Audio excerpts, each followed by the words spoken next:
Call our September 1st City Council meeting to order.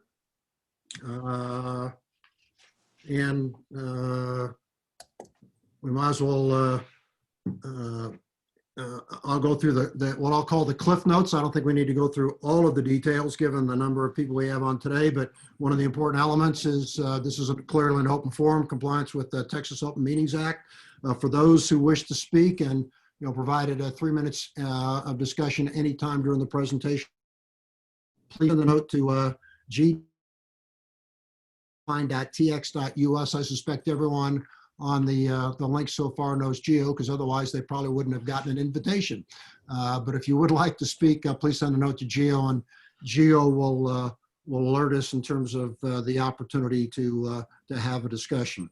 By all means, please give your first name, last name, and where you live, or whether you own property in Alpine. That really helps us from a council standpoint, stay up to speed on that. As normal, personal tax on city council members, but we've not had that in quite some time. So with that, we'll call the meeting to order, and let's all please rise for the Pledge of Allegiance.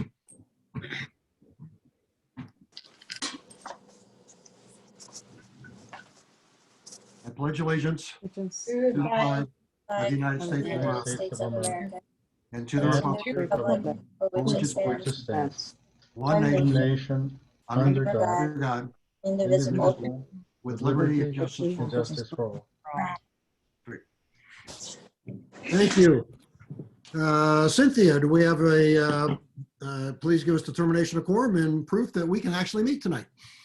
Yes, sir. We do have a quorum with an excused absence from Mayor Ramos, and the notice was posted at 2 p.m. on August 28, 2020. Great. Thank you very much, Cynthia. Gio, has anyone sent you a note that they'd like to speak at this time or sometime during the meeting? No, we received no request for public comment. Okay, thanks, Gio.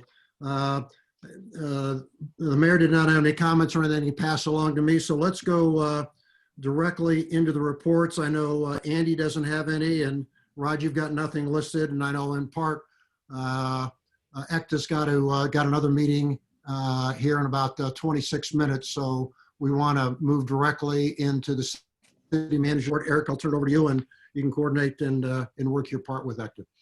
Great, thank you, Council. Gio's pulling the slides up, and we'll have ECTA go first and give us the rundown of what's happening in Brewster County and the Tri-County area. Great. Great. Thank you so much. I apologize. There's a DSHS phone call that's been scheduled at 6 p.m. every Tuesday, so that's unfortunate.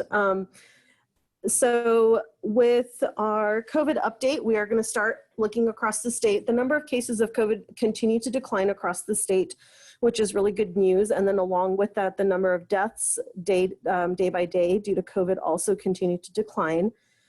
We are, once again, still not anywhere close to where we were in May and June, but we are making significant progress every week as we get closer to those original numbers.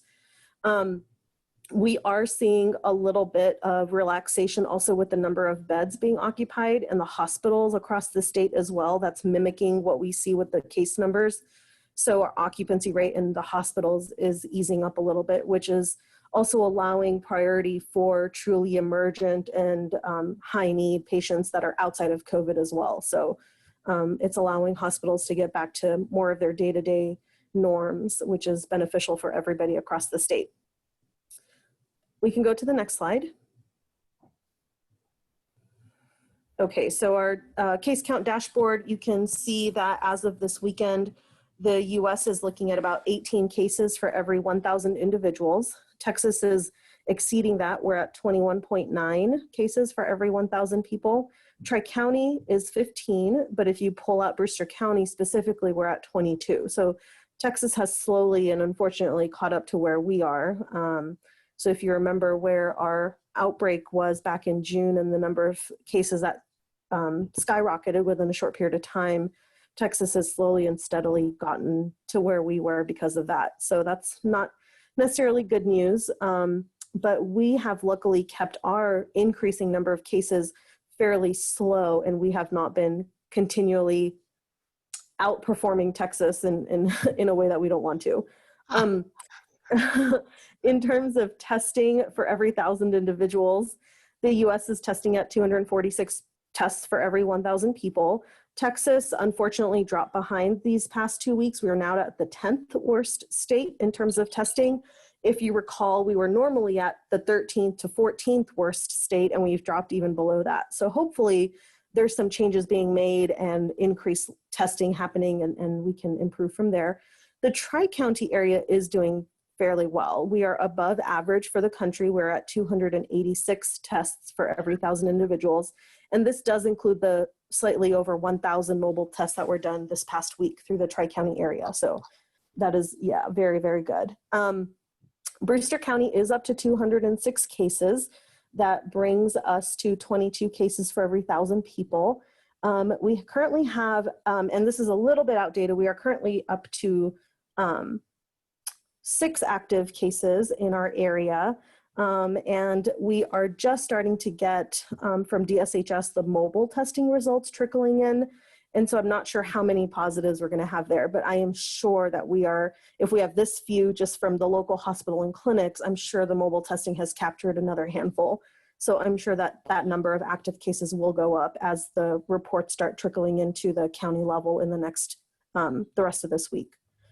We still continue to have the 2 deaths from COVID in our county, and hopefully we continue to remain just at those 2 deaths. We can go to the next slide. So this is a breakdown of the ages in the top left-hand corner that we can see.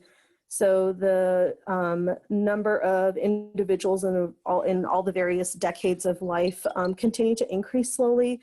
We do continue to see an increase fairly specifically in more of that working age population from 20 to 50s and 60s.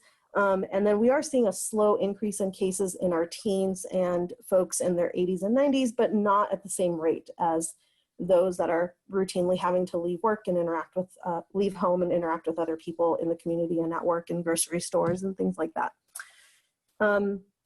Our overall dashboard on the top right-hand corner, you can see that because of that large outbreak, it's hard to scale the small changes that are happening, but we still are at a fairly low level of cases compared to the outbreak before.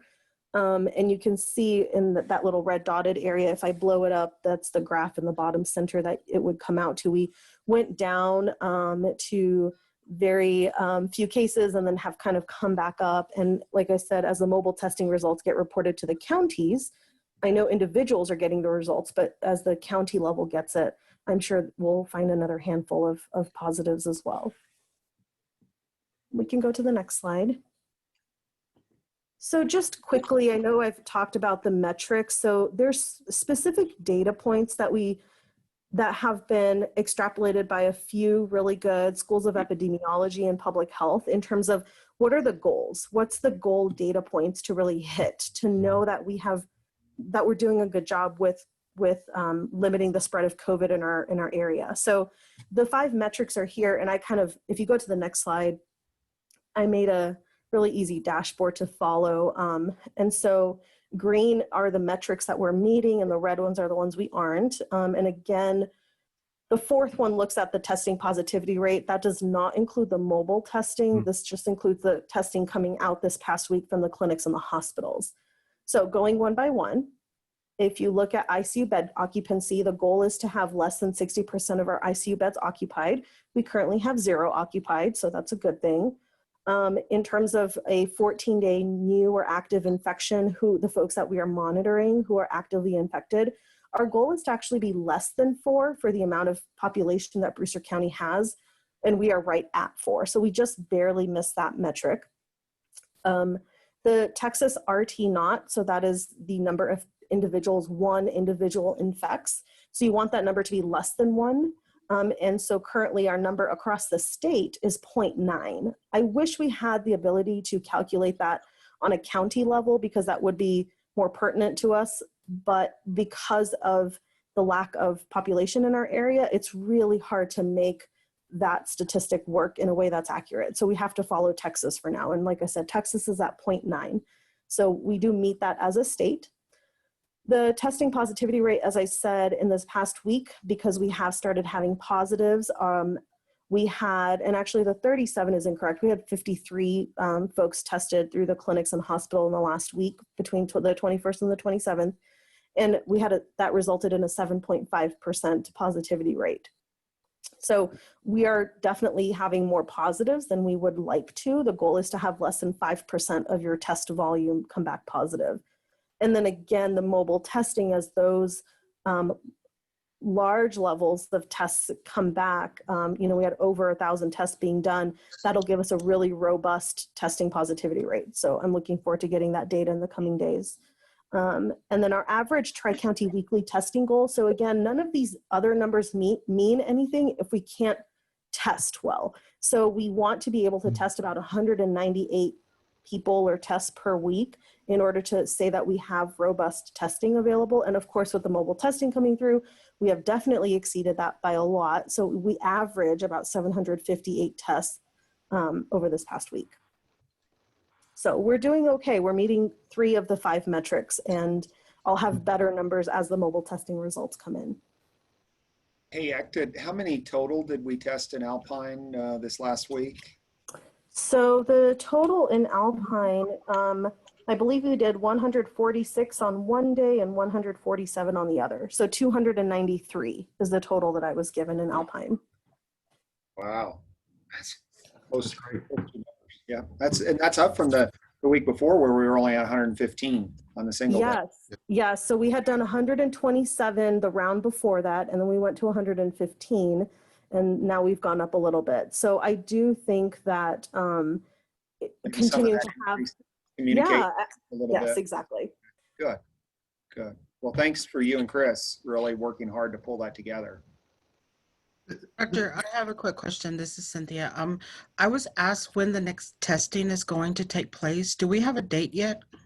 We don't have a date. So as soon as testing in our area is done, we get right back in line and request another testing date. So we haven't heard anything yet. And Stephanie Elmore, who's our county EMC, she is going to be the first one to have a confirmed date. And then as soon as she gets it, she sends it out to all of the city and county leadership so that we can advertise it. So no, but we are back in line. So as soon as we know something, we'll let everybody else know. Do you know if the hospital is still testing every Wednesday with a doctor's order? Yes, that is continuing. Like I said, like you said, it does have to have a doctor's order. So it's not the same as the mobile testing, but the hospital is trying to supplement the testing capacity of all of our clinics just to make sure that that is not a limiting factor for our area. Thank you. Mm-hmm.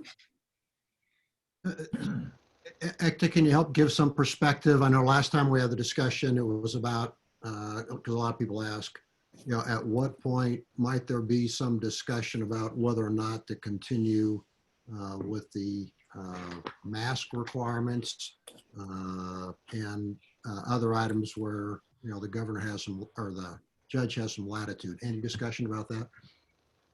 There has been some discussion. I do feel like it's a little too early to tell. We just will hit 2 weeks of the schools reopening tomorrow. And so it usually takes about a week to spread infection and then another week to 10 days to start seeing symptoms. I will say, just as a pediatrician, I've seen and I've gotten more phone calls about kids having symptoms, whether it's cold symptoms or not.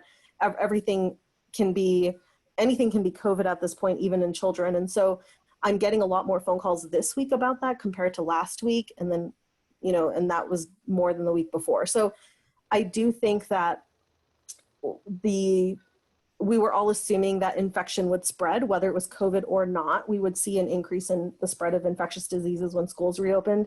And that seems to be true. So now it's going to be a matter of having those folks tested and then getting their test results back. So I think this next week will be very telling. We had estimated we'd need about 3 to 4 weeks to really have a good idea. And I think that timeline does hold true still, because again, the mobile testing metric, you know, macro level data is still going to start trickling in on the county level. And then we have all of these kids and their families and folks that are having symptoms that are going to get tested at the local clinics and hospitals. Great, that's very helpful. Still on track in terms of the discussion, and we'll see how it plays out depending upon what goes on at school. So that's nice to hear. Rick, the governor announced that he wanted to wait and see what happened after the hurricane, Labor Day, and school openings before he was going to consider more openings from the governor's perspective. Okay. Thanks, Rod. Any more questions of ACT on this? Well, hearing none, you've got 13 minutes to spare. Piece of cake. Thank you. Hey, thanks so much, Acta. Thanks. All right, council, I'll continue on. I've got a couple more topics to cover. The day after our last council meeting, we hosted the emergency services workshop here at the Civic Center. It was interesting the day or two before as we were pulling together the final prep for it. We were discussing how many folks do we think will show up, how many do we think will be on the call, and we were really hoping to get 30 plus people. We ended up with 45 from a whole variety of disciplines. I mean, we had the Texas Ranger there, we had Border Patrol, had multiple different EMS providers, retired fire chief. We had our local providers, both the Scudders and First Flight. And so that was very successful. The COG participated as well. And really the primary focus was developing that common ground on the goals and priorities as we look at the emergency services. Counselor Stevens, Hugh Garrett, and myself helped facilitate, and more of the facilitation was breaking the people into the groups, and then each group had leadership amongst it, and they came together with their ideas around what really needed to happen and form the goals. So the next couple slides, I'll go through the outputs. We originally were looking at 5 different groupings: EMS, fire, the Emergency Ops Center, CERT, and which is Community Emergency Response, as well as law enforcement. We ended up filling 3 groups in the Civic Center and then a 4th group online. So next slide for me, please, Gio. And I'm just going to go through the readouts here. Certainly can go in more depth, but strategically, the Emergency Medical Services Group really looked at, from a goal and priority perspective, organizational structure up to and including interlocal agreements. So how do the different governing units interact: the city, the county, the hospital district, the hospital. And so having those agreements in place so they're readily visible to all was an important piece there. Second, air versus ground. Certainly in Alpine right now, we only have air transport out. We don't have a ground transport out. We just have a local ground. And so looking at that from a cost perspective for our citizens in the area, and understanding some injuries require higher level care or some illnesses require higher level care, but if they can be taken to that higher level care via ground, it certainly can keep costs down. And so that is a priority as that group thought about that. And then finally, the other priority was really around personnel, having educated, qualified people in the community. And certainly Sol Ross opening up that nursing program is a good segue to help that, as well as really having Pete Gallego there and his focus around driving student growth and student population. And also, and I forgot to mention earlier, we did have participation both from the university and from the school district. Pete Gallego was there, as well as Becky McCutcheon, I apologize, and some of her team members. Yep. The second group contemplated our fire services. Paul Leffler, Hugh Garrett, Pete Gallego, and a few others participated in that particular group, and really looking once again, similar to that first theme there around organizational structure, right? Cooperation. How does the county, the city, Sol Ross, AISD, how do they come together How do we look at training? And is there a way to potentially modify that fire station? There's an upper level there. Does that help grow participation? And then, once those parameters are set, then how do we adequately staff and get equipment for that? So part of when we talk about asset management from a city perspective and from a county perspective, that's got to be a heightened goal as part of fire services. And then certainly adequate communication between all of the different groups engaged. A third point that was contemplated was the emergency services district. South Brewster County has an emergency services district. So that was something that the group thought the communities might need to look at. Does create a whole another taxing authority, and we're required to go out to elections and elect a whole new board. But it was something that the group did put down as a priority, so or a goal. Next slide, please. Yeah. Then our online group really looked at some of our community emergency response. And I just wanted to share a follow-up note that Marissa had emailed me. And really the thought was that perhaps that CERT group would be implementing using SOLROS students, maybe having CERT training being offered as an elective. Train the trainer could be offered for those interested. And then of course, as Pete is looking at the continuing ed programs out there too, potential there as well. And so, community emergency response really helps build emergency responders in the area from a grassroots level. And it could be anyone from a law enforcement person going through basic EMT to a SOLROS student who wants to go through the nursing program to become part of that emergency response team. Many of them then end up feeding into our fire department or long-term becoming one of our EMTs. So good feedback from that group there. And then finally, our law enforcement group, most of the law enforcement people there attended this. It was our biggest group. Maybe half the attendees were in this group. And they really looked at the goals and the priorities. They used more of an ICS sort of feedback. So incident command, where we already have an incident, and then how do you manage through that? And so, of course, first, when you do have an incident, you've got to protect life and property.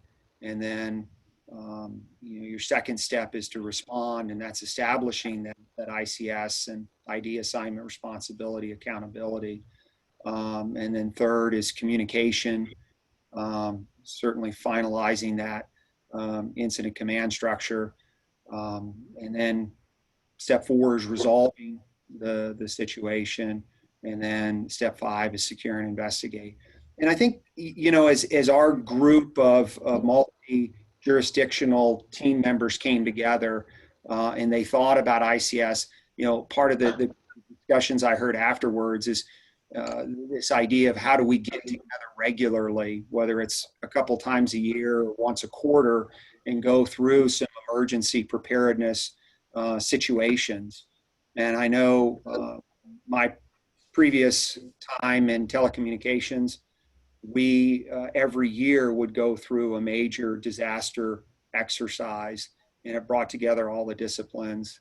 I'm sure Counselor Stevens at Boeing probably hosted several situations like that. So, our group was really looking at their engagement and how they work together through those types of structured responses. And I think that really ties into their output with the session. We did maintain things at 2 hours, so the group gave a good readout. And then the next slide,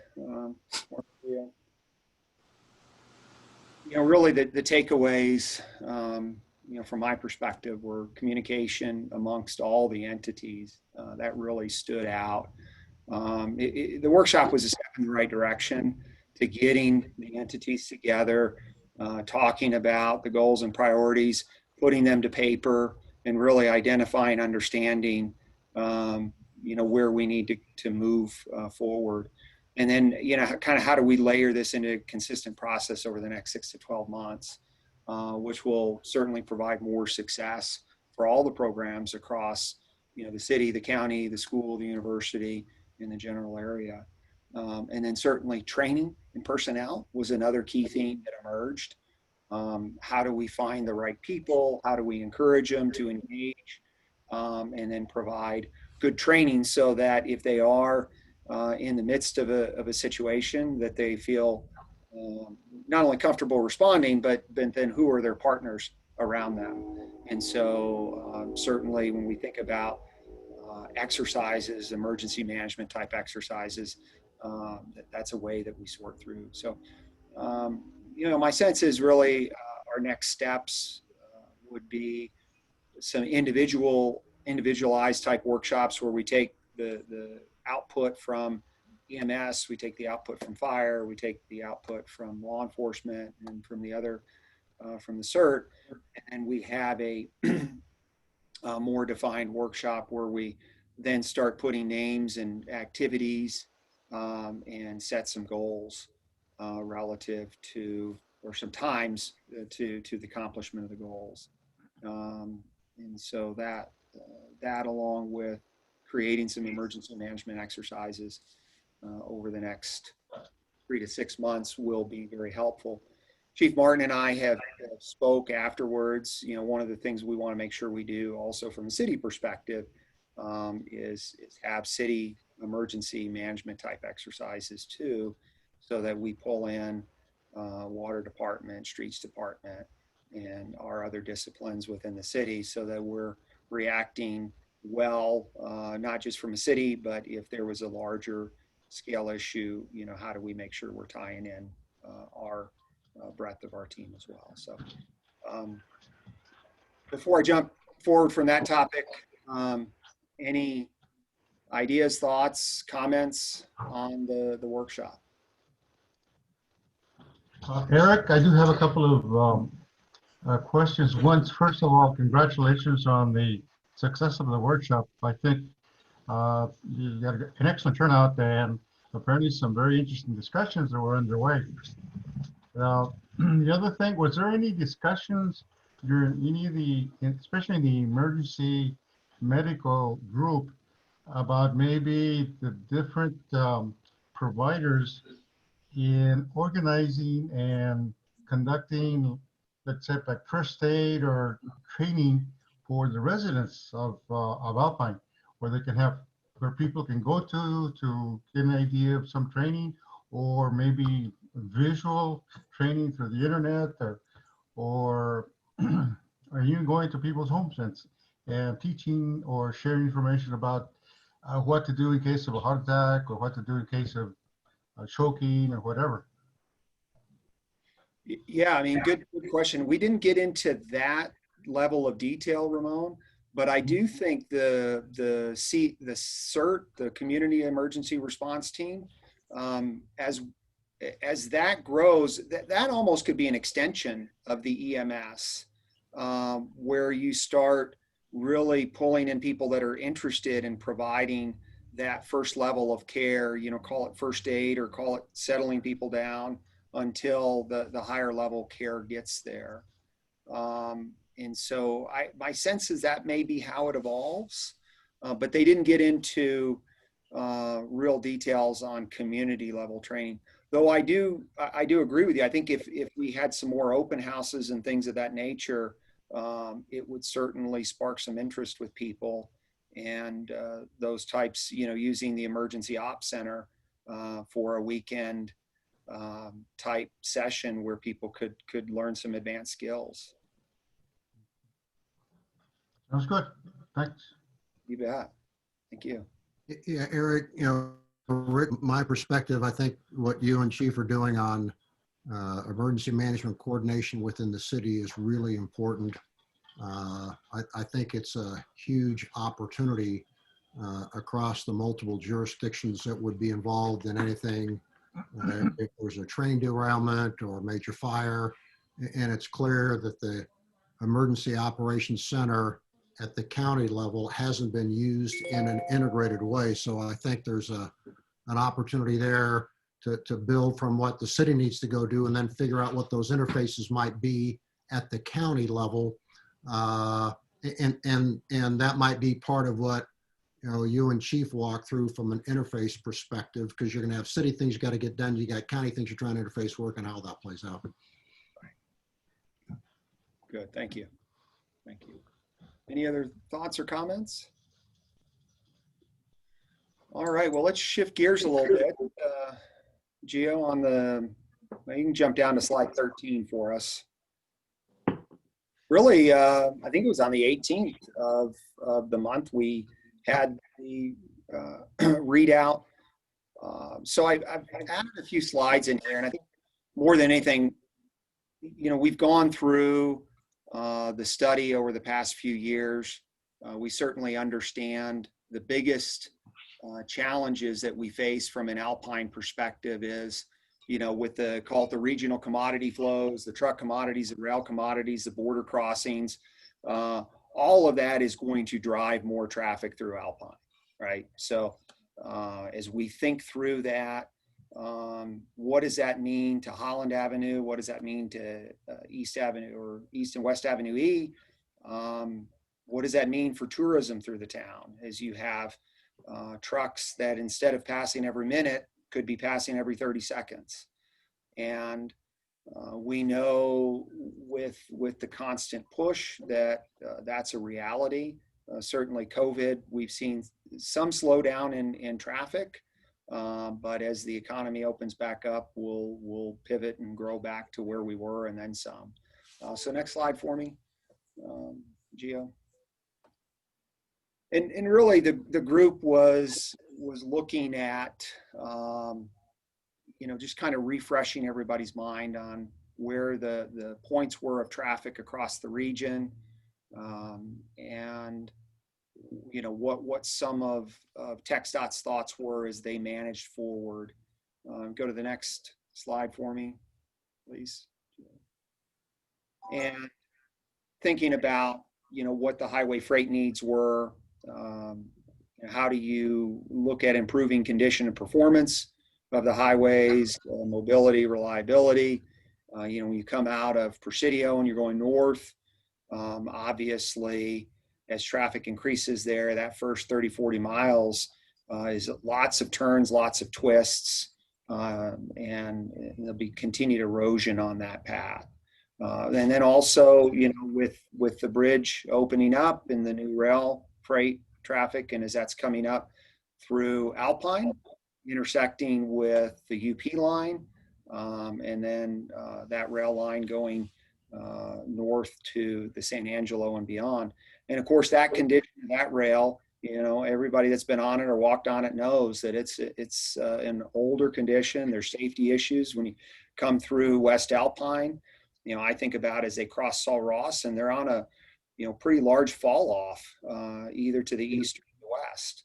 And if there was some level of condition that caused an accident, that wouldn't be a good place for that to occur. So there's going to be work around the rail and certainly from endpoint to endpoint.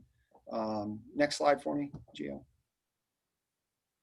And then the team got into a real delineation of what their recommendations were for investment opportunities.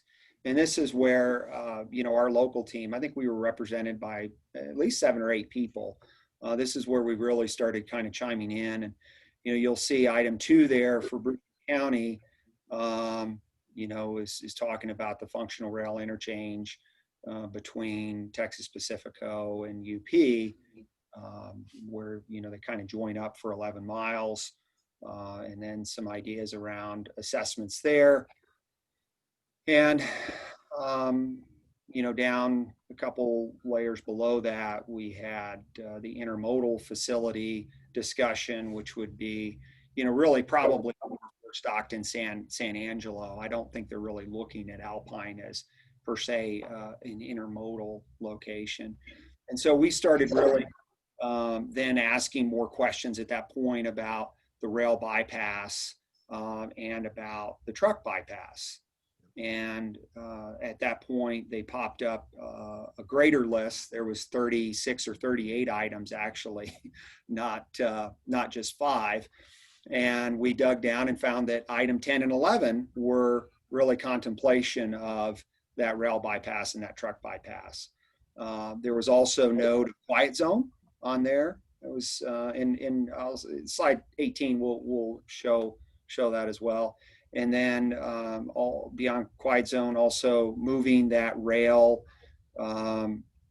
crossing change or crew change to outside of town.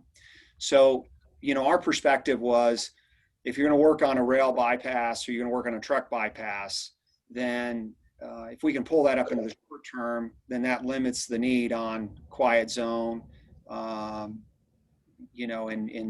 the crew change area doesn't have to be as elaborate in the short term. I think at that point I am and Chris, and I said, I think we're dominating this regional call, but we did make it a lot about Alpine at that point because we've got a lot at stake. We've got the rails, 2 rail intersections here. We've got a lot of truck traffic through town, and our lifeblood between the university and tourism, we want to make sure we maintain and manage that. So jump to the next slide for me, Gio. Then from an implementation perspective, we started talking about the funding and where does funding come from to satiate the needs, and how do you get at the front of the line for the analysis on your projects. And after the meeting, there was kind of an open period, 6 or 7 days, where we could provide feedback as to where we saw our priorities. And so then the next slide 18, shows us what we shared back with TxDOT and the team there as our priorities, and what we would like them to work with us on and consider. Certainly item 2 and 4 that we saw on that chart earlier, but then item 10, the road bypass, 11, the rail bypass, quiet zone, and then the traffic and emergency access concerns with the crew and really the planning of each of these projects affects all the others. And we wanted to pull this up to kind of front and center. We also shared with them that we formed this transportation committee to work on these items in parallel with TxDOT. And I think they see us as a real, the team and how it's come together as a real asset to help pushing this through. But as anything, there's going to be a limited amount of funding out there, and those who speak loudest and speak the most eloquently and work in parallel with these teams and form good relationships will be the ones that get funded. But really, item 10 and 11, I was happy to see those items on their list, because I think it speaks to the volume of what our council and our community has done as far as advocating for this over the last 3 years. And we'll keep working to inch it up further up the list.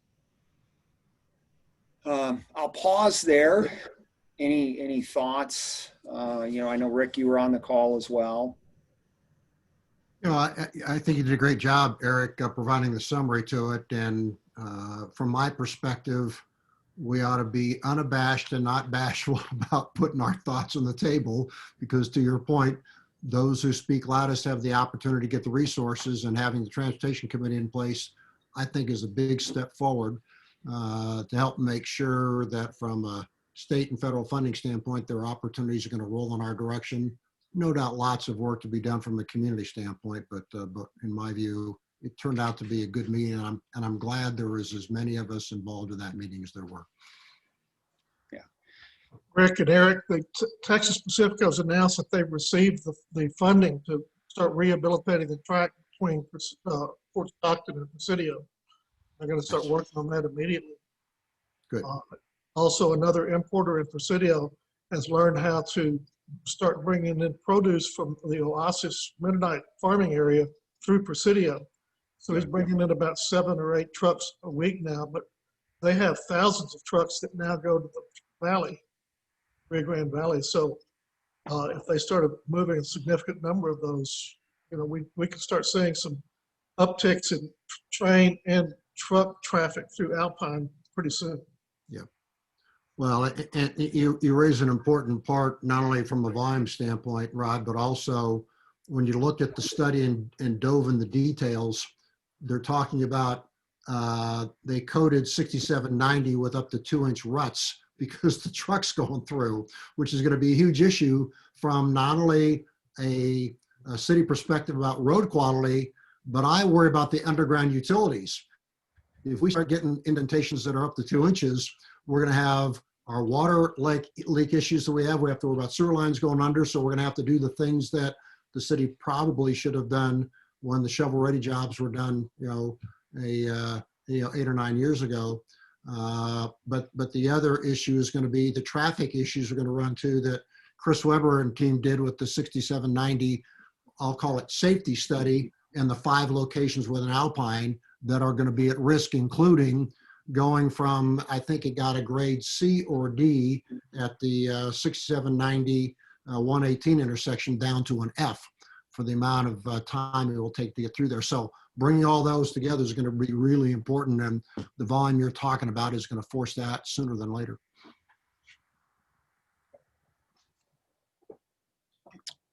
Keep working on that bypass, Eric. We will. We will. Last slide. Shared this with everybody this last week. Just super proud of Chris and the work that he did at the TACV B convention. He was recognized on the People's Choice Idea Fair Award for the one-on-one live stream music fest that he held early May. And just really super proud of Chris. And I appreciate all of you that have sent him some notes. I mean, he had never done anything like this before, and he just pulled it together. And that just really speaks volumes to the work he's done. And I think, we have a lot of people that love coming out to Alpine. And I think part of people's initial view and experience is through that Visit Alpine, Texas site and the stuff that Chris puts out there. So really just wanted to tip my cap to him again today. So thank you, Chris. And that is it. Great. Anyone else have any questions for Eric? So hearing none, Gio, let me pause for a minute. Has anyone submitted any comments or questions or thoughts to you? No public comments were received today. Okay, thanks very much, Gio. So I'll keep asking as I go through, because the next on our agenda is, in fact, public hearings. It's the opportunity for members of the community and city to comment on particularly ordinances that we have through. I'll cover these, Eric, unless you want to dive in. We have 3 of them. The first one is the public hearing on to get feedback and comments concerning the ordinance about the appropriations to support the city, AKA budget for this next fiscal year, starting October and ending 30 September, including money that would be allocated to pay the sinking fund. In other words, pay the interest on debt that we have. I'll pause again, Gio, see if anyone's dashing in that they want to make any comments. None are received so far. Okay, thanks, Gio.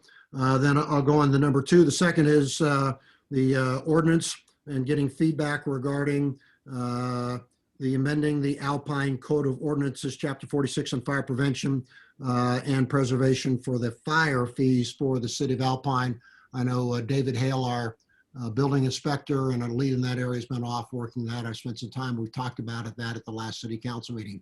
Gio, I'll pause again. Has anyone got any comments they'd like to make there? Nope, none are received. Okay, thanks, Gio. Moving on to the third one for public hearing, that has to do with changes to criteria for membership with the Parks and Recreation Board. That had to do with allowing participation from people who work in the city but may not live in the city to be able to expand the pool, particularly all the work that's gone on from a park standpoint and get greater engagement. I'll pause again. Gio, has anyone asked to make any comments about that? We don't have any comments for that one either. Okay, thank you. So with that, we will close the public hearing and move on to the next part of our agenda, which is the consent agenda. As a reminder, all of us, this is the opportunity for council has been given the information in their packages to review, prior to this meeting. And if a member of council proposes that we accept it, then we'll take it to a vote. If a member of council would like to pull out an item, they're more than welcome to. Eric, I'll turn it back over to you for the two items that are on the consent agenda. Yes. Honorable Mayor and Council, we have two items tonight. The first is the approval of the minutes from the City Council meeting on August 18th, 2020. And the second is the approval of the hangar lease rental rate increase of 1 cent per square foot for ground lease rate at the Alpine Casparis Municipal Airport. So, I'd like, oh, I was Go going to ahead. make the, okay. Go ahead. I'd like to make the motion that we approve both of the things on the consent agenda. I'll second that. Okay, so we have a motion by Maria, a second by Lucy. And unless someone wants to pull something out, all in favor of approving the consent agenda as presented, please signify by saying aye. Aye. Aye. Aye. Are there any opposed? Please signify by saying nay. Hearing none, the motion passes 4-0. I'm not allowed to vote. On to item number 8, information discussion. Eric, turn it back over to you. Yes, Honorable Mayor and City Council, we've got our museum executive director, Mary Bones, with us this evening, and she included information in her packet and pulled together a PowerPoint for us, and she'll walk you through some of the great things that are happening at the Museum of the Big Bend.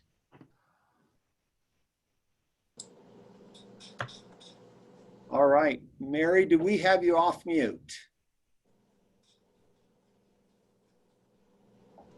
AG, I wonder if it's her. It is. It's the phone number on there. I've asked to unmute, so we'll see. Okay.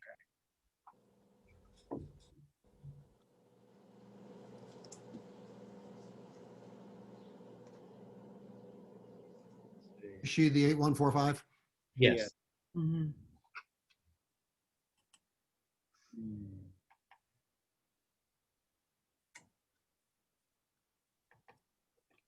Does she have to hit a star something?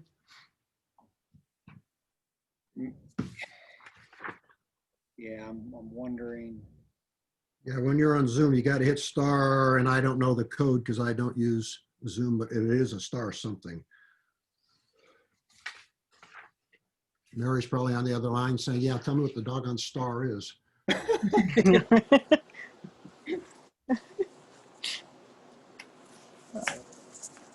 Great information here too.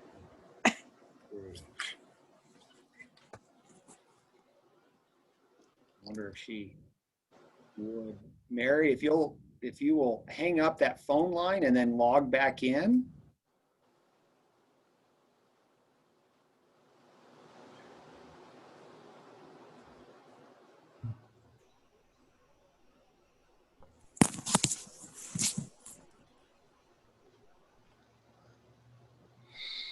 Well, okay.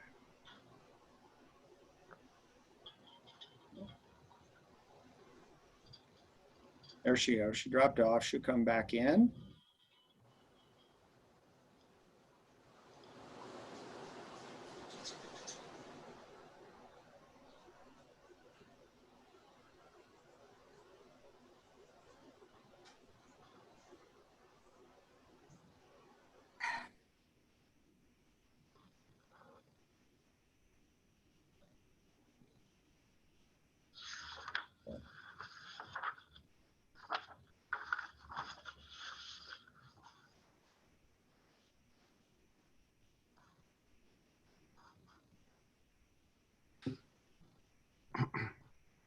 I can say that they're doing a fantastic job at the museum. They did receive that award a couple weeks ago. I know she's got that queued up this evening.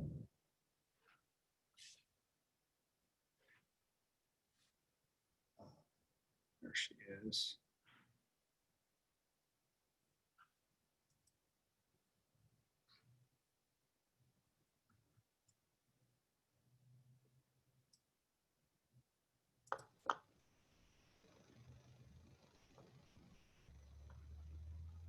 Well, Gio, it looks like it's going to auto mute with her. I'm actually on the line with her right now. If she's not able to fix it, I think we can just put her on speaker. And she Okay. for me. It is *6. Okay.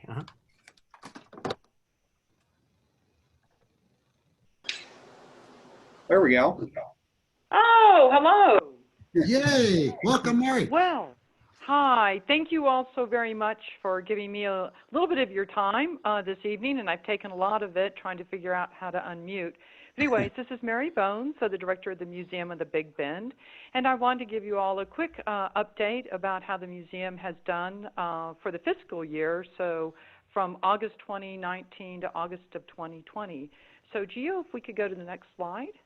I just wanted to give you all a quick update.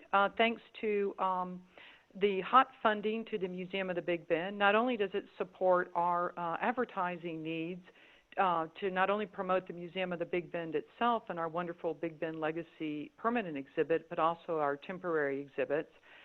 There was also funding set aside to update our historic museum. And so in working with Eric Zimmer and talking about what the needs were for the museum, I came to the conclusion that our old video monitors, only one was working, that we really needed to update our video technology. So the museum now has 6 state-of-the-art touch screens in our kiosks.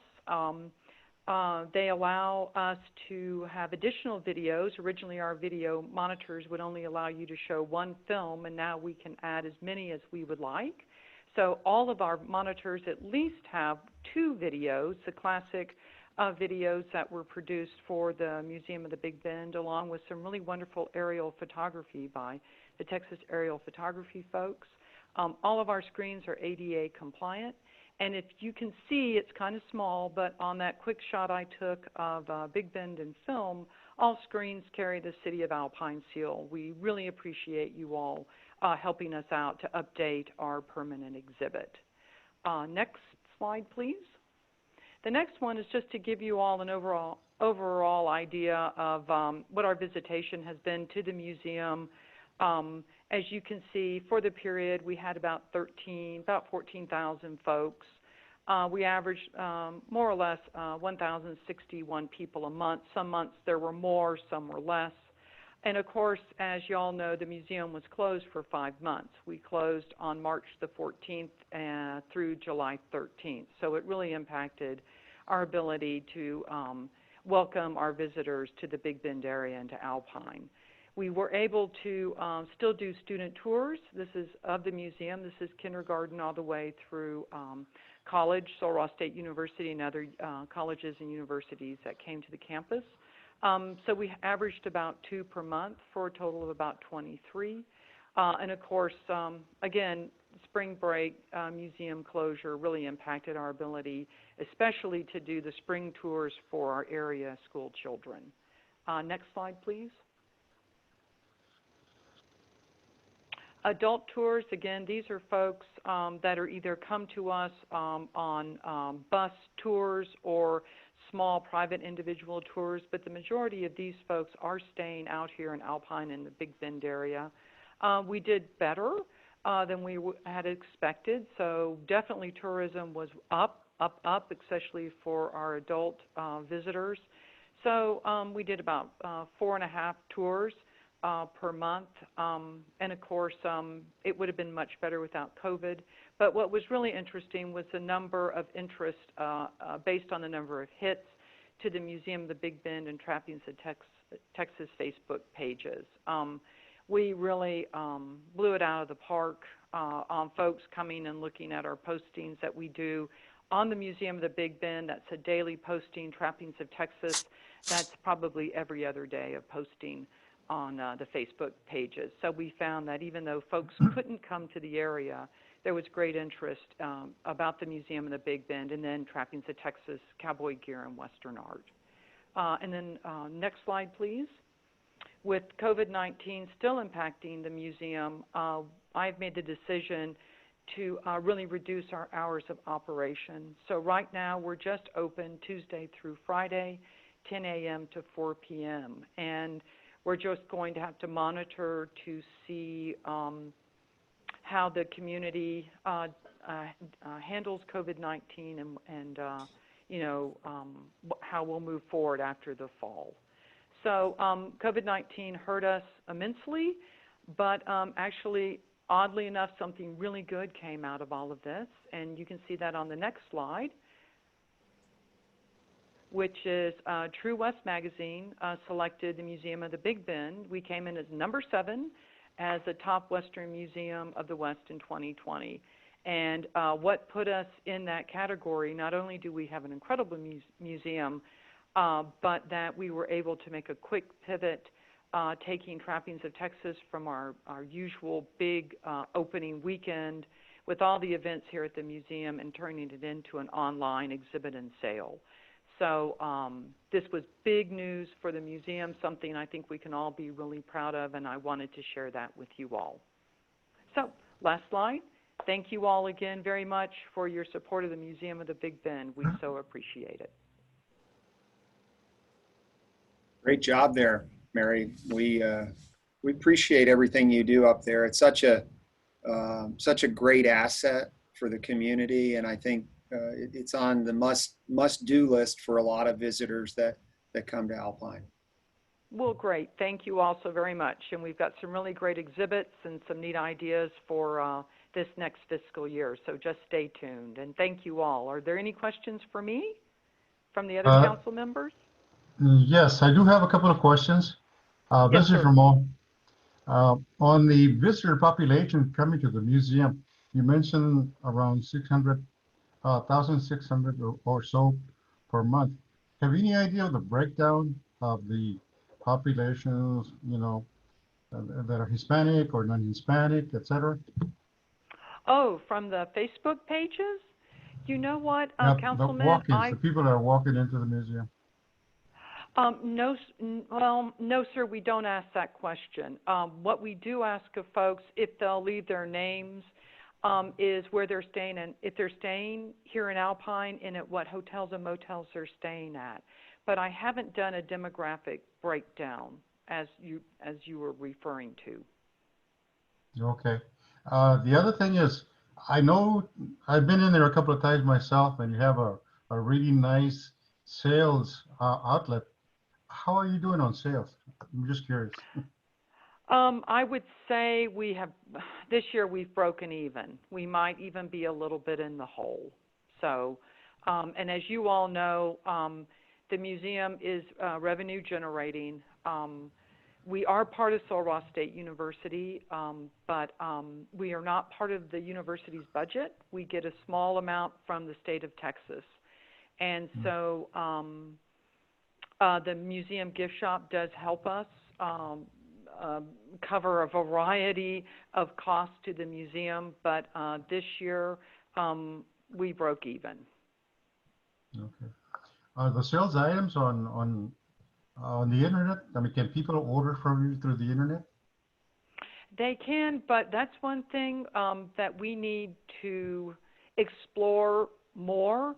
Right now, our museum webpage, there is a little link you can go to, and it has just a couple things about our gift shop. And so we need to explore expanding that and having the ability for folks to order online. And I think that would help immensely. That's a very good idea. Okay. Thank you. Oh, thank you.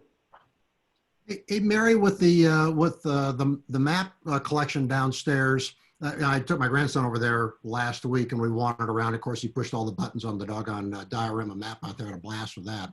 But Good. The map collection downstairs, is that open during a certain period of time, or you're waiting for the expansion and the display when the museum expands? On the map collection, what we recommend is that folks contact Matt Walter, either Okay. email him or call him, and he will take you on a private tour through the map collection. Up until COVID-19, Matt would usually take a couple of hours in the afternoon, and he would just have the door open to the map room so people could come in and he could tour them through. So right now with a shortage in help in the gift shop, museum staff are having to go up and cover the gift shop, so we don't have right now that luxury of time, which we hope we will. But if you would like, or anyone would like to come and take a look at the really incredible Yana and Marty Davis map collection, contact Matt Walter either by email or call him, and all that information is you can find for Matt's contact is on our museum website. Yeah, you did exactly what I hoped you would do, Mary, and that was talk about how to line up, go see it. How many maps are in that collection? Oh golly, at least 2,000 plus. Yeah, and then there's also, and then there's the primary documents, the atlases, the other materials that support the map collection. Yeah, I don't know how many people in this area are even aware of that map collection. It is phenomenal. It is really a tremendous new asset for the Museum of the Big Bend, and you spread the word for people to come see it, and they can do research there as well if they line up the time, with Matt to go sort it out. But it is remarkable. It is. Thank you so very much for recognizing the value of the Davis map collection. And I can let you all know that we have partnered with the Museum of the Southwest up in Midland, Texas for the 5 Centuries of Mexican Maps. That was our fall show last year. They're going to have that map exhibit up in Midland. So a way to promote not only Sul Ross State University and the Museum of the Big Bend, but also the beautiful city of Alpine for folks to consider to come down and visit. Super. Other questions or comment for Mary?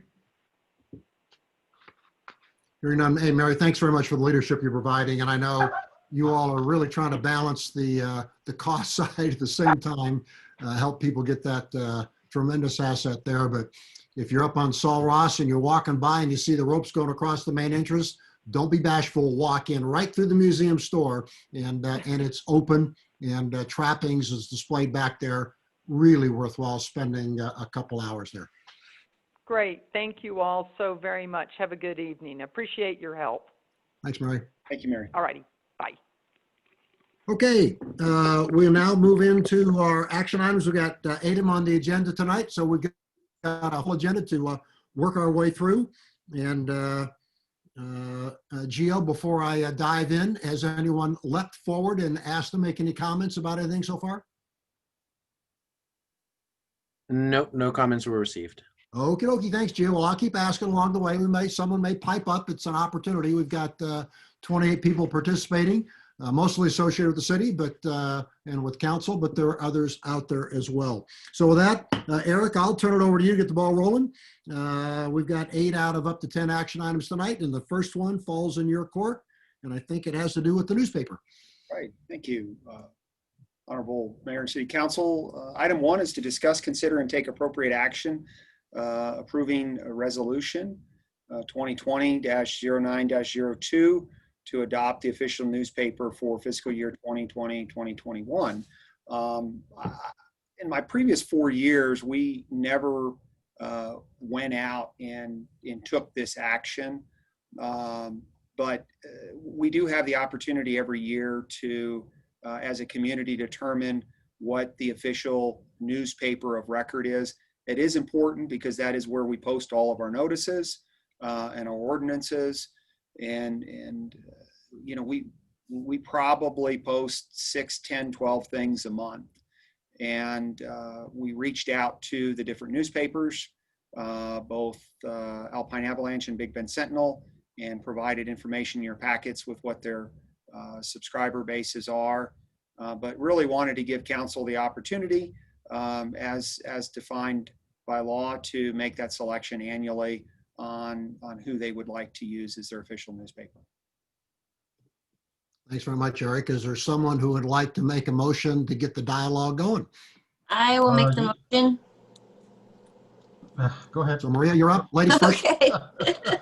I would like to make the motion that we discuss, consider, and take appropriate action to approve the resolution 2020-09-02 to adopt the official newspaper for fiscal year 2020 to 2021.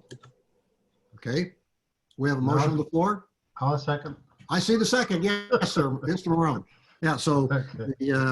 we have the ladies first and the wise man second. That's the appropriate order there. So with that, let's have the discussion begin. You got two choices. Right. And we do have participation from all of both the Avalanche and the Sentinel on the meeting tonight. So. Yep.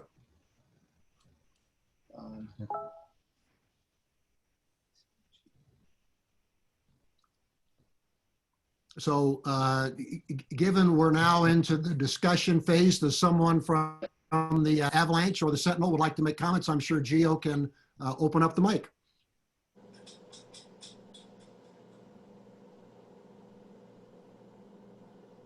This is JT with the Alpine Avalanche. Can you hear me? Gotcha, JT.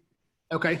If I can answer any questions, I'll leave it up to you. But if I can answer any questions, I'll be glad to do that.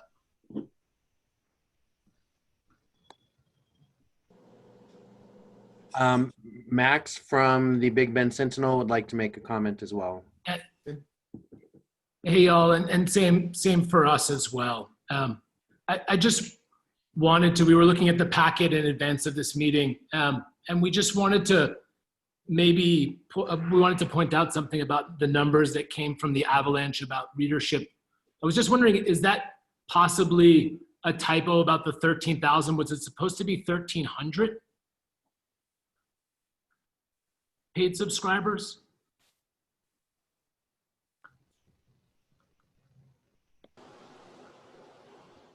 I'm not sure if this is the correct forum to question the Avalanche's paid readership, but what I wrote on there is correct. Yes.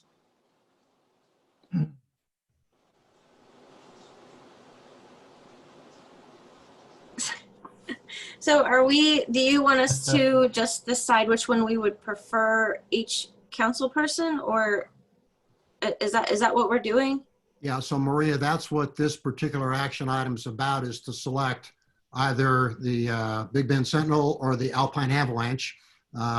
As Eric suggested, council has the opportunity to do that on an annual basis. And so that is the motion that you made. That's on the Okay, table. that's what I thought. I was just making sure that that's what we were deciding. Yeah.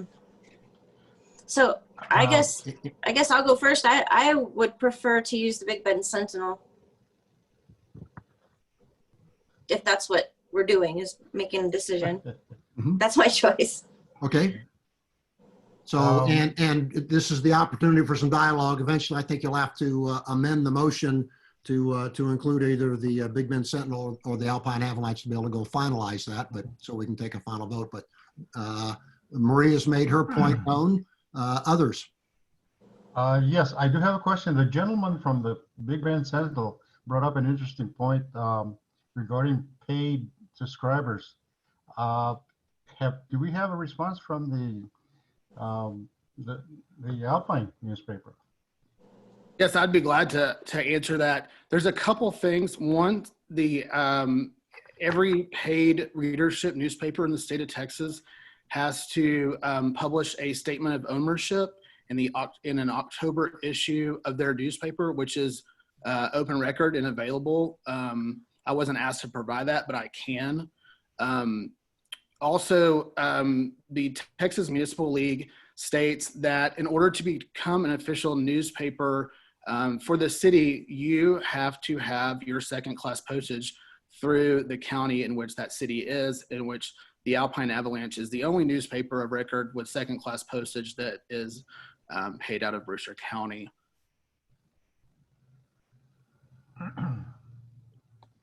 Okay. Okay, with that in mind, my vote would be for the Alpine Avalanche.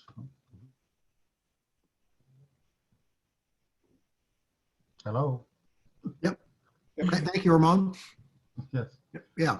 Are you able to hear me? Yes, by all means. Okay. Yep. And frankly, I'm not familiar enough with JT's comments about where second-class postage has to be. I don't know the county rules, the state rules, or anything like that. I take that at face value. Max, do you have a comment on that? Or Eric, do you have any comment on the technical side of it?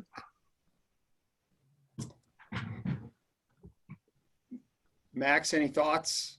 Yeah, that is something I'm not aware of. I don't know about that. I mean, I know that from a postage standpoint, we do pay our postage. We pay on our mail report here in Marfa, in Presidio County, but we do obviously distribute throughout the whole Tri-County area. Yeah, and to that point before about reporting exactly your statistics and all those kinds of things. I was just looking. I took a look at the report before, or your report, I should say, before this call, and I just went to the Texas Press Association. The reason why I asked this question, JT, I went to the Texas Press Association packet, which we're both members of. Everybody is in the state of Texas. And it says there's a paid circulation of 1,300 newspapers. That was why I asked. 1316 it says in the 2020 directory. So that was the reason why I asked that question. We report the same information that you do as well in October, and our number in October was 2,300 something, and that was the number that we reported as well. Now, Max, your 2,300 is for the Tri-County area, or, well, anyone that's a paid subscriber, so they could be anywhere across the state. That is correct. Yeah, and the statistics that we gave you are not just what goes on the newsstand. Those are actual sales and actual subscriptions. So over the last month, that has changed a little bit. We do have some more subscriptions from coming out of the couple Alpine zip codes that could be added to that number, but those are actual sales. And those are actual traffic numbers from our website. I mean, our website traffic does over 20,000 unique visitors per month.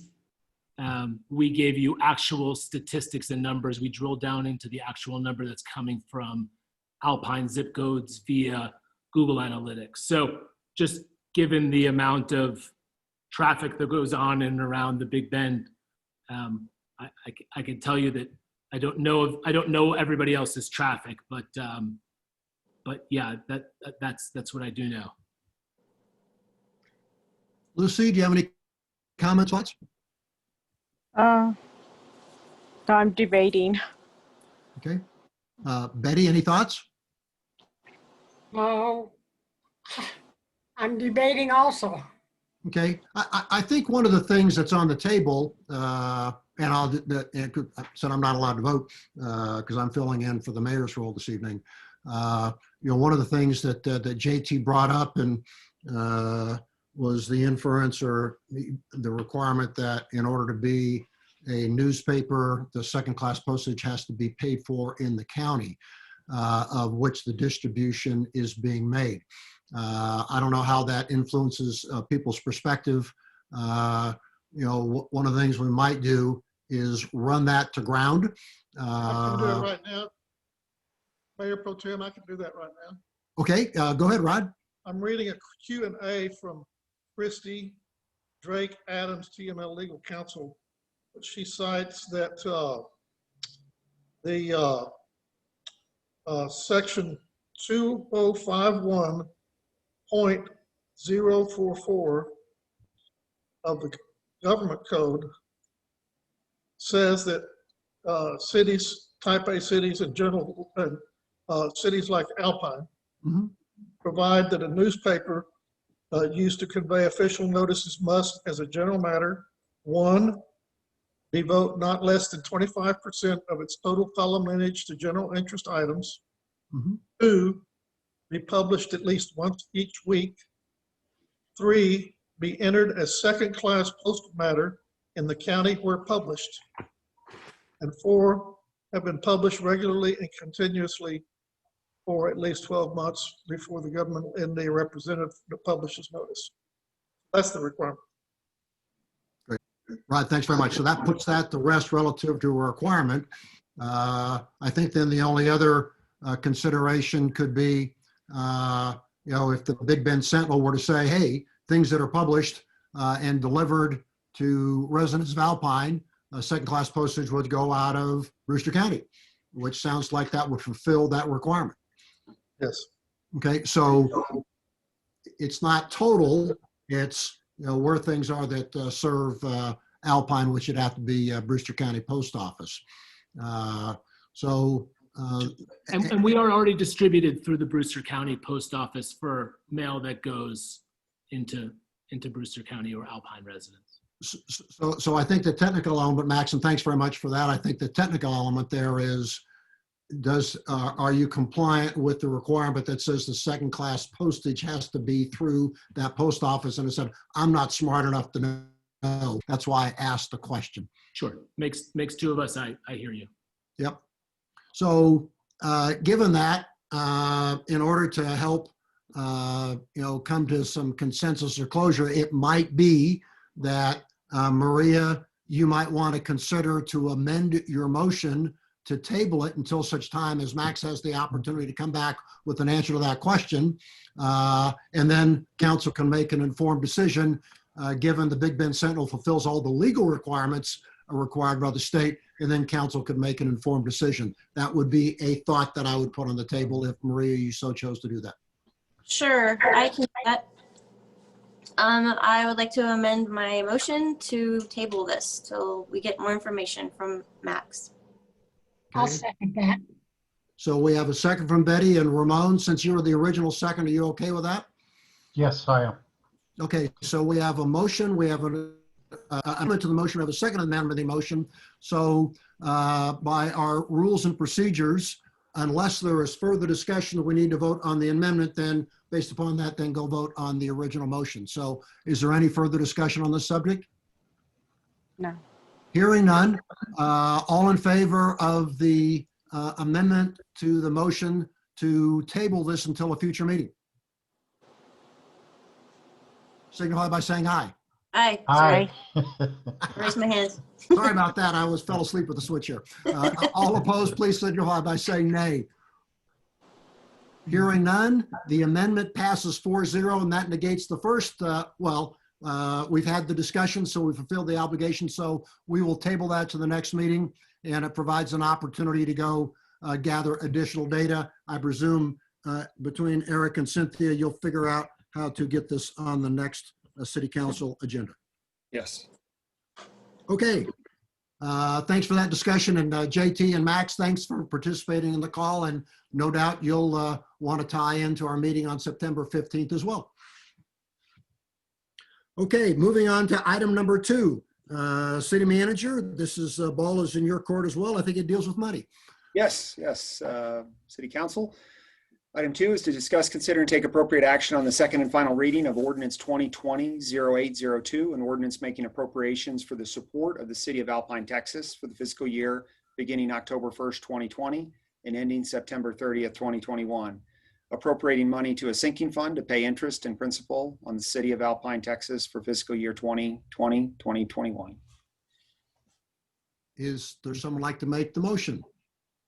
I'll make the motion. I move to discuss, consider, and take appropriate action on the second and final reading of Ordinance 2020-0802, an ordinance making appropriations for the support of the City of Alpine, Texas for the fiscal year beginning October 1st, 2020 and ending September 30th, 2021. Appropriating money to a sinking fund to pay interest and principal on the City of Alpine, Texas for fiscal year 2020-2021. Thanks very much, Maria. Is there a second to the motion? I'll second that. Lucy, thanks very much for the second.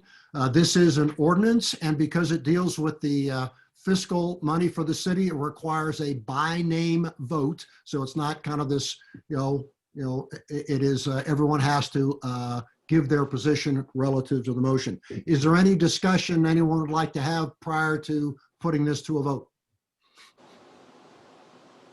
So hearing none, we'll take it ward by ward. Maria, how say you? Aye. And Ramon, how say you? I approve. Yes. Thank you. Betty, how say you? Aye. And Lucy, how say you? I approve. And as a representative from Ward 5, I say aye as well. So the motion passes 5-0. Thanks very much for you all working through that. Okay, so the good news is we have a budget for next year. We are still on the 1st of September. We can all breathe and relax a little bit and not have to go into crisis and panic to get to the beginning of the fiscal year, which starts on 1 October. With that, City Manager, it's up to you again. The ordinance on the fire prevention. Honorable Mayor and City Council, item 3 is to discuss, consider, and take the appropriate action on the second and final reading of ordinance 2020-07-02, an ordinance of the City of Alpine, amending the Alpine Fire Code of Ordinance, Chapter 46, Fire Prevention and Preservation for the fire fees for the City of Alpine. So do I hear a motion? I'll make the motion. I move to discuss, consider, and take appropriate action on the second and final reading of ordinance 2020-07-02, an ordinance of the City of Alpine amending the Alpine Code of Ordinance, Chapter 46, Fire Prevention and Preservation for fire fees for the City of Alpine. Thanks very much, Maria. Is there a second to the motion? I'll second. Thank you very much, Betty. So we have a motion and a second. It is an ordinance, so all 5 of us vote. Does not require a roll call vote. What discussion, if any, would we like to have?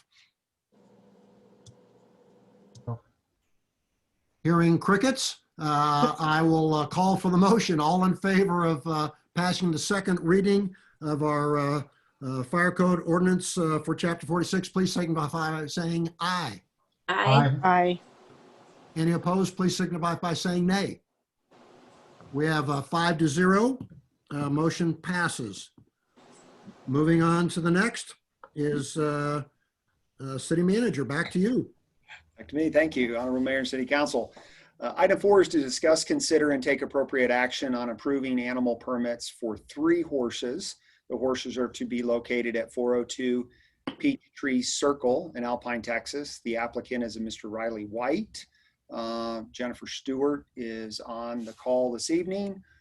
She has reviewed and is recommending approval on these. So is there someone like to make the motion? I move. Hello. We got you, Ramon. You got this one. I move that we approve the animal permits for 3 horses. Horses to be located at 402 Peachtree Circle in Alpine, Texas. The applicant is Riley White. I'll Thank you very second. much. Is there a second to that motion? Thank you, Maria. We have a motion and a second.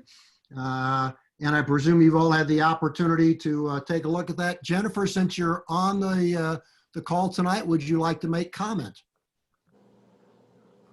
Gio needs to unmute her real quick. We like your cat. Can you hear me? We Yes. got you, Jennifer. Go ahead. From what I see, it looks like Riley's permit looks checked out. He's in an area of town where we have other horse permits as well. If you've seen the pictures, he's got a nice little enclosure, places for the feed. He's got something set up to remove the manure from the property, and seems completely in compliance. And we haven't had any complaints at the property, so. Super. Anyone on council have any questions for Jennifer? So hearing no additional questions for Jennifer, I'll bring the motion to a vote. All in favor of approving the animal permit for the 3 horses on Peachtree Circle, please signify by saying aye. Aye. Aye. Any opposed, please signify by saying nay. Hearing none, the motion passes 4-0. And looks like we've got more animal permits coming up here. Eric, floor is yours. This time it's donkeys. Yes.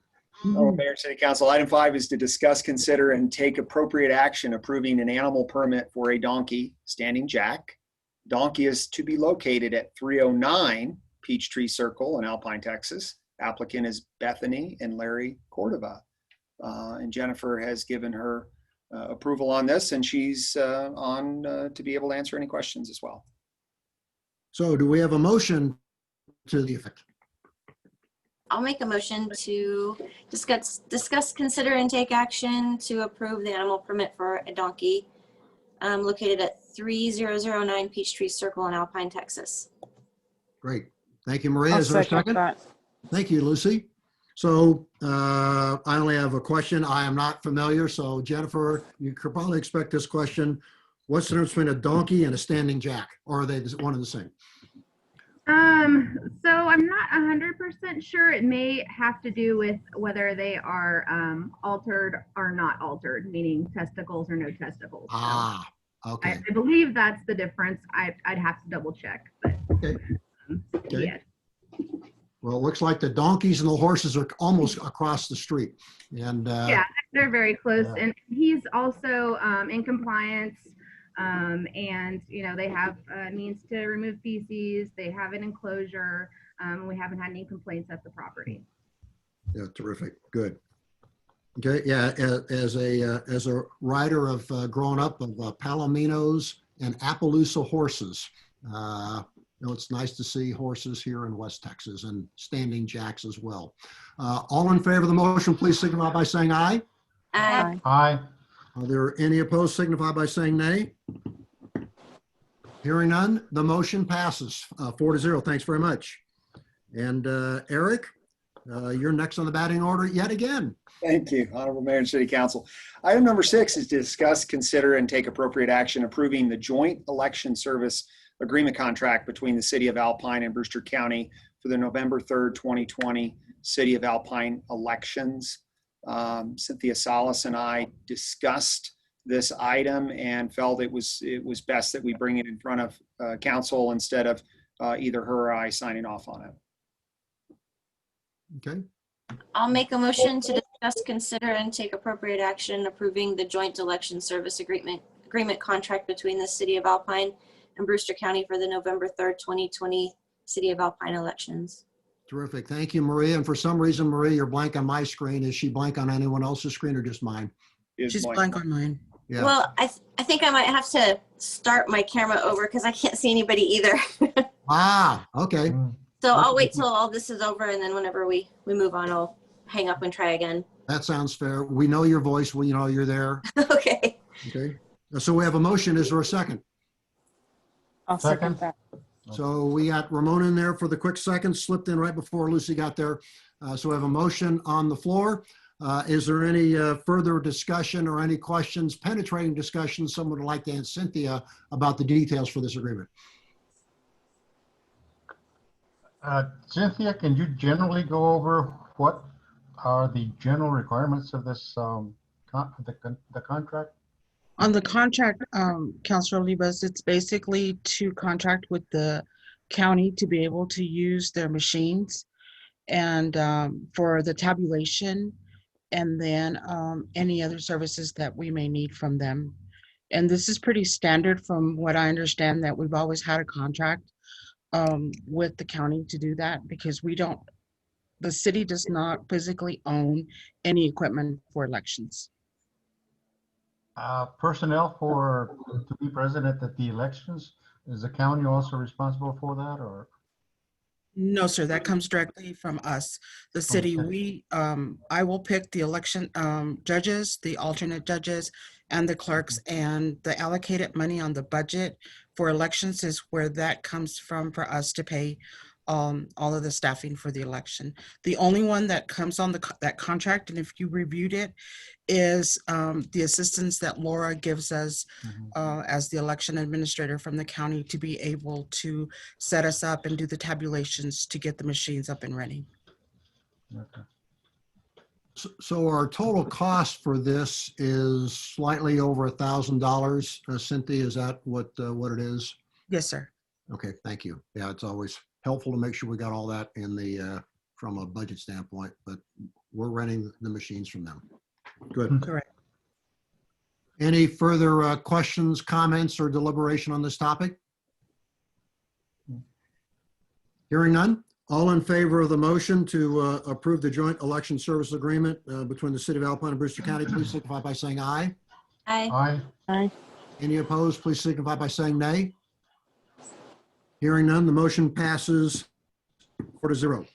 The next item on the agenda is actually one that's a carryover from the last meeting, and it deals with the city manager and the annual performance assessment.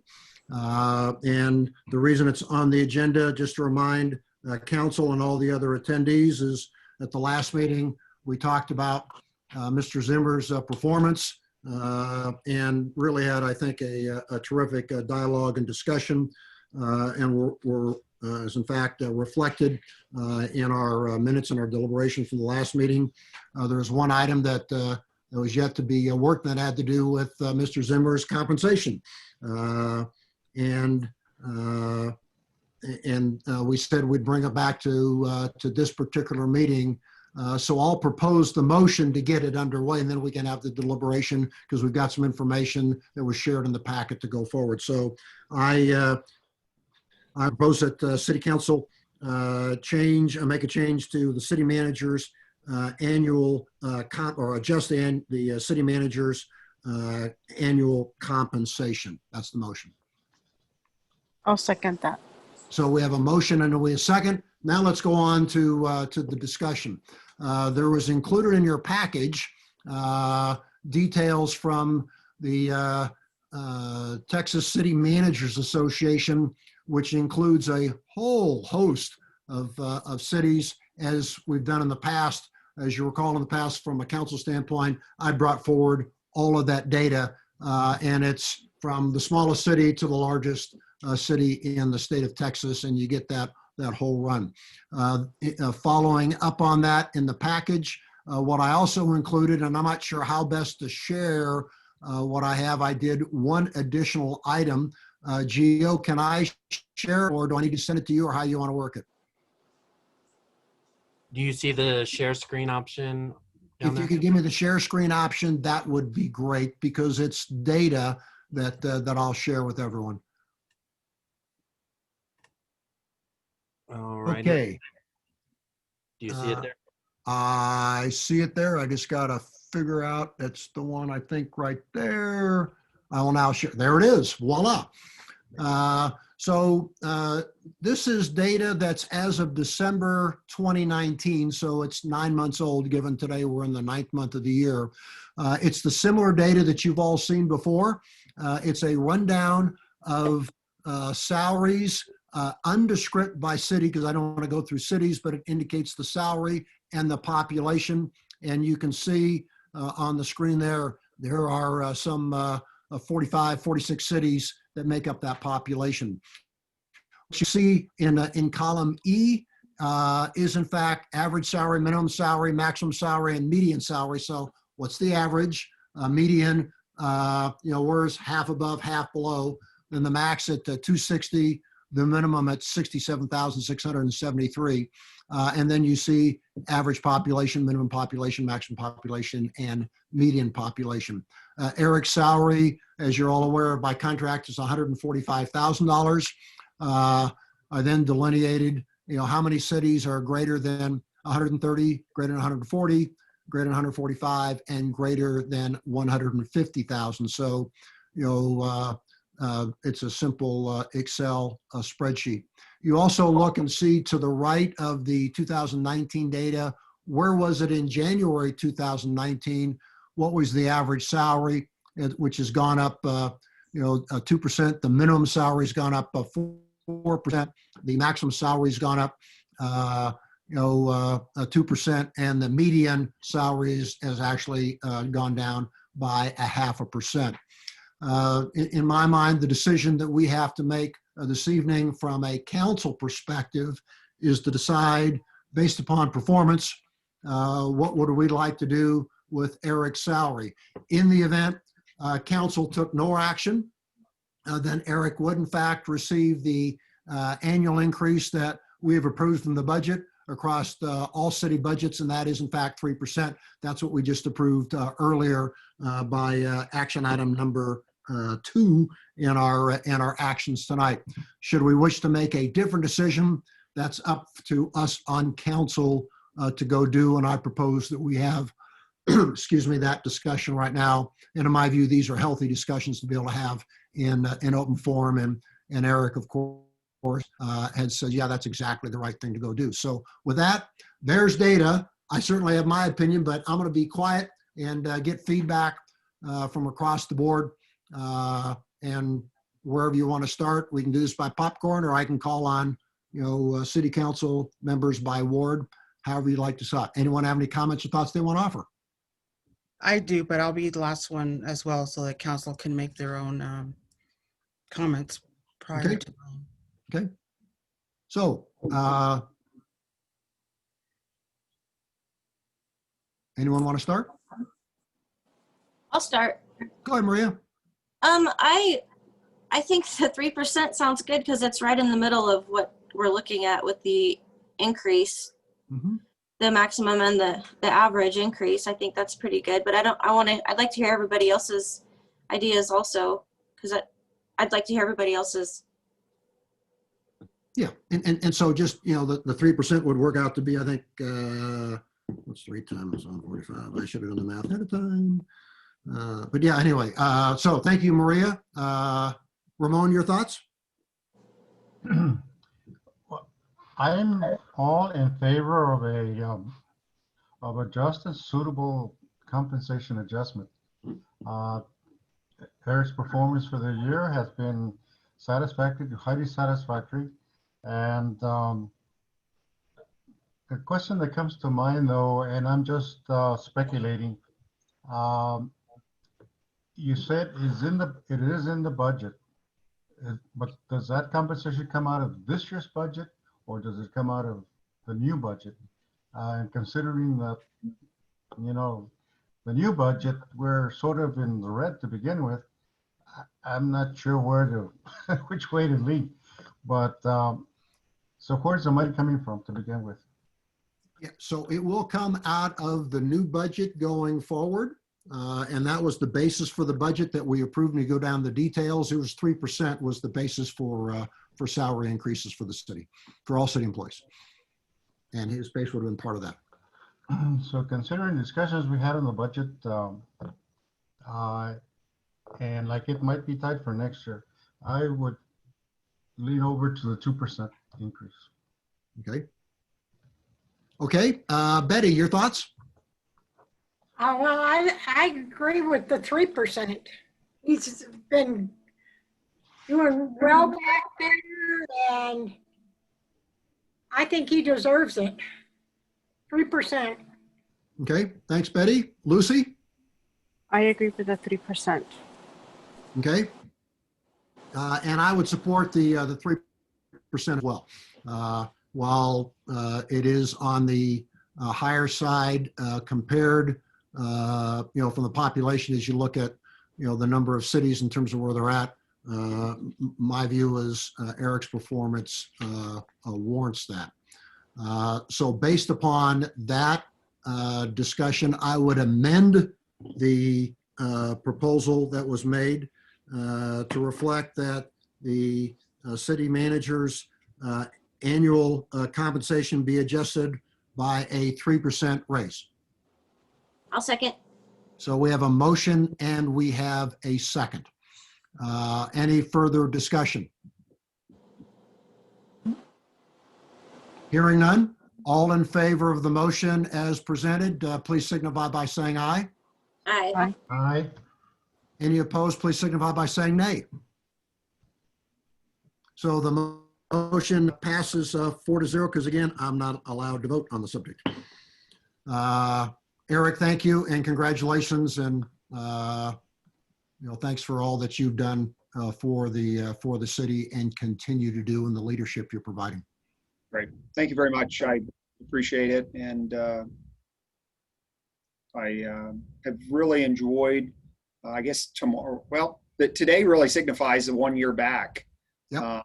And can't believe time's flown this fast. But as I said a couple weeks ago, I'm really blessed to have tremendous staff, and they have just done some really great things this year, and it's been a pleasure serving the city. So thank you. Moving on to action item number 8. And again, yours truly, it's the ordinance to approve the second and final reading. We had a public hearing earlier to allow membership of the Parks and Recreations Board be a resident outside of the city, but have property and or work inside the city. So I'll go ahead and propose that we approve ordinance 2020-08-03. Is there a second to that motion? I'll second. Thank you, Maria. So we have a motion and a second. Any further discussion on the second reading of that ordinance? No. Okay, hearing none. All in favor of the second and final reading of ordinance 2020-08-03, please signify by saying aye. Aye. And I would vote aye as well. Is there anyone opposed? Hearing none, the motion passes 5-0. Thank you. So we managed to get through all of our 8 action items in a reasonable amount of time. I would then like to let's work our way around for council member comments. I'm going to play a little popcorn today. We're going to start with Ward 4 today. Lucy, you're up. I think we had a great meeting, and I can't believe we've been here this long, Eric. Thank you, Lucy. Okay, I'll now move to Ward number 2, Ramon. Good meeting and good discussion. And be safe out there. Yep, thanks. Betty, ball's in your court. Very good meeting today. Great. And now, Maria, glad to see you back on camera. Well, that was a good meeting. I really appreciated all the presentations that we were offered, and I'm glad it's been a year, and that's pretty awesome, Eric. Good job. Thank you, Maria. Yeah, I would echo that. It's great to see the number of participants on the call today. And Eric, you've made a phenomenal difference in the city. If we think about where we were a year ago, and particularly the staff that you brought on board is making a difference. I think the engagement, not only in the city, but also exterior to the city is really remarkable, particularly the engagements from a transportation standpoint and what's going on with the outreach in emergency services. I have to, since I spent a lot of time in my working career worrying about that, I worry about an event that might occur. We've been blessed in Alpine while we've been working through COVID and everything else. That's an issue that's hit on a broad basis. But one of my fears and concerns is the day we have to open up our emergency operations center because we have some issue that is really, focused in the community area, and the leadership you're providing is making a big difference to force all of us to have those discussions. And I know they're not easy ones, particularly when a 3-letter word gets in the way of all of us. And when I say all of us, it's called ego, and what we think we're responsible for, and why is anyone asking me these hard questions? So thanks for asking the questions and getting things on the table. And then I think the great recognition that was talked about this evening about what's going on from the music festival and everything else going along the way. So thanks. Thank you. So with that, we bring to close our regular city council meeting. We're now ready to move into the next part of the agenda. It was published to go into executive session. Would someone like to propose that council now move into executive session? I move we go into executive session. Thank you, Ramon. Second. I heard a second out of Maria. I think that's what you were saying, right, Maria? Okay, we have 2 items on executive session, both sponsored by Maria Curry, the discussion on the process and procedure of municipal court, and the second is the discussion of the municipal judge, prosecutor, and city attorney. I think the approach we'll go into, and Gio will do what we did the last time. For item number 1, we'll go into council and city manager for that first portion, because I know there's some dialogue that has been expressed to be able to have, and then we'll invite to the second part of this our city prosecutor and city attorney and municipal judge, and we'll work that. So Gio, if you would we need to vote first. Sorry, Cynthia, you're looking at Rick. What are you doing? So all in favor of the motion to go into executive session, please signify by saying aye. Aye. Aye. Any opposed, signify by saying nay. Okay, hearing none. Now, Gio, move us into the other room and make it painless for us. And then Rod and Sandy will ask you all to come participate when we're ready in the executive session, okay? Okay, I might need to rearrange a few people, so just bear with me. It should be pretty quick. Rearrange us. Thank you.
Okay, Gio, did you get us all moved over? Let's see. 1, 2, 3, 4, 5, 6, 7. I think we're all here. So would someone like to make a motion to move back into public session? Maria, unmute. I move that we go back into public session. Thank you. Is there a second to that motion? Second. Thank you, Ramon. So all in favor, please signify by saying aye to move back into the regular session. Aye. Aye. Any opposed, please signify by saying nay. Hearing none, we are back in regular session. Maria, would you like to propose that we take no action from our executive session? I make a motion that we take no action for our executive session. Thank you. Is there a second? Aye, second. Thank you, Ramon. Any discussion? Hearing none, all in favor, please signify by saying aye. Aye. Any opposed, please signify by saying nay. Hearing none, is there anyone who would like to continue the city council meeting? Cynthia wants to, hold on. I will consider that a motion to adjourn. And as the mayor would say, it's not debatable. Thank you all very much for a really good discussion. Good night. Good night. All right, thanks. Bye. Bye-bye.